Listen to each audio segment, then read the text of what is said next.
अस्सलाम वालेकुम, मेरा नाम है डॉक्टर ज़ीशान और आप देख रहे हैं मेरा यूट्यूब चैनल। इस वीडियो में हम बात करेंगे एक बहुत ही अहम ऑपरेशन के हवाले से। इस ऑपरेशन को एम्पुटेशन कहा जाता है। एम्पुटेशन एक ऐसा सर्जिकल प्रोसीजर है जिसमें मरीज के पाँव या टांग के किसी हिस्से को काट कर अलग किया जाता है। एम्पुटेशन यानी पाँव या टांग के किसी हिस्से के काटने वाले ऑपरेशन को एक बहुत ही मुश्किल और पेचीदा फैसला समझा जाता है। लेकिन ये बात याद रखें, सर्जन और डॉक्टर इस ऑपरेशन का फैसला तभी करते हैं जब खुदा न खास्ता पाँव का हिस्सा मुकम्मल तौर पर डेड हो चुका हो, पाँव गल चुका हो या जहरीला मादा जिस्म में फैलने का डर मौजूद हो, क्योंकि अगर जहरीला मादा जिस्म में फैल जाए तो मरीज की जान खतरे में जा सकती है। एम्पुटेशन एक मुश्किल फैसला ज़रूर है, लेकिन ये मरीज की जान बचाने के लिए ही ऑपरेशन किया जाता है। मरीज और उसके लवाहिकीन एम्पुटेशन को एक मुश्किल फैसले के तौर पर लेते हैं और वो इससे हमेशा डरते हैं, क्योंकि उनके जहन में ये वहम पाया जाता है कि अगर खुदा न खास्ता पाँव या टांग के हिस्से को काट दिया गया तो ज़ख्म आगे फैल सकता है, मरीज की जान खतरे में जा सकती है और इसके अलावा टांग कटने के बाद मरीज को बाद वाली ज़िंदगी में बहुत सारे मसाइल का सामना करना पड़ सकता है। कई दफ़ा मरीज के जहन में ये भी ख्याल आता है कि शायद डॉक्टर मरीज के पाँव को बेहतर करने के लिए ज़्यादा मेहनत नहीं करना चाहता और वो एक शॉर्टकट लेके उसके पाँव को या टांग को अलग करके अपनी ज़िंदगी भी सुकून में लाना चाहता है और मरीज को भी जल्द से जल्द ठीक करना चाहता है। लेकिन ये बात हकीकत से बहुत दूर है। डॉक्टर एम्पुटेशन को तभी एडवाइस करता है जब खुदा न खास्ता इन्फेक्शन बहुत ज़्यादा बढ़ जाए या मरीज़ की जान को ख़तरा हो। अगर छोटा मोटा कोई ज़ख़म हो तो उसको साफ़ करके, उसकी ड्रेसिंग करके और शुगर को कंट्रोल करके उसमें बेहतरी लाई जा सकती है। अगर ज़ख़म ज़्यादा ख़राब हो तो सर्जिकली उसकी सफाई की जा सकती है।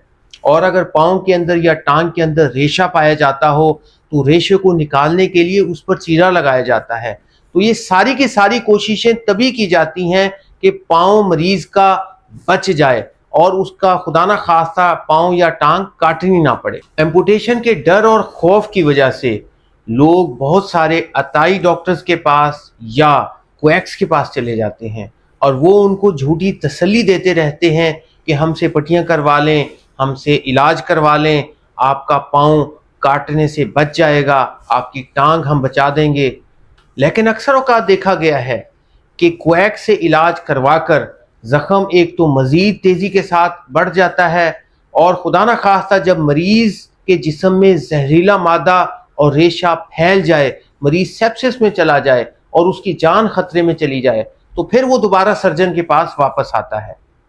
मैं अक्सर औक़ात मरीज़ों को यही बात एडवाइस करता हूँ कि सर्जन मरीज की टांग या पाँव का हिस्सा काटने वाला एक मुश्किल फैसला अपने दिल पर पत्थर रखकर और मरीज की जान बचाने के लिए इस्तेमाल करता है। मैं अक्सर मरीजों को कहता हूं कि आपके पाँव या टांग को काट कर ना ही हमें कोई तमगा मिल जाना है, ना ही हमारी कोई तनख्वाह बढ़ जानी है और ना ही माली तौर पर हमें कोई फायदा पहुंचना है। ये ऑपरेशन सिर्फ और सिर्फ मरीज की जान को बचाने के लिए और इस बात को मेक श्योर करने के लिए कि जहरीला मादा मजीद जिस्म में फैल ना जाए तभी किया जाता है। मेरी आप तमाम नाज़रीन से गुजारिश है कि अगर कोई सर्जन किसी मरीज को एम्पुटेशन का मशवरा देता है तो इसको कभी भी गलत ना समझें, क्योंकि ये फैसला उसकी जान को बचाने के लिए ही किया जाता है। और अगर आपको उस सर्जन के फैसले से इत्तेफाक ना हो तो हमेशा ज़रूर आप किसी और माहिर सर्जन से सेकंड ओपिनियन लें, लेकिन हमेशा किसी माहिर सर्जन से ही सेकंड ओपिनियन लें। ये ना हो कि आप एक सर्जन को छोड़कर किसी अताई के पास चले जाएं और उसकी बातों में आकर, उसके बहलावे फुसलावे के अंदर आकर मरीज की जान को खतरे में ना डाल दें। हमेशा एम्पुटेशन करवाने से पहले सेकंड ओपिनियन ज़रूर लें।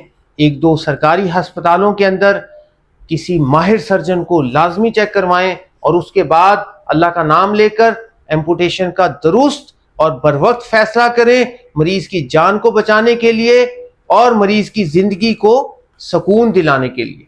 एम्पुटेशन के बाद मरीज की जिंदगी खत्म नहीं हो जाती।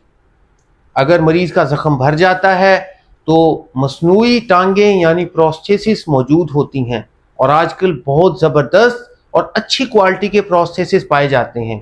مصنوعی ٹانگیں لگا کر مریض نارمل روٹین میں چل پھر سکتا ہے، اپنے روٹین کے کام کاج کر سکتا ہے۔ ایمپوٹیشن کے حوالے سے یا شوگر کے پاؤں کے حوالے سے اگر آپ کے ذہن میں مزید کوئی سوال ہوں تو آپ سکرین پر دیے میرے نمبر پر رابطہ کر سکتے ہیں۔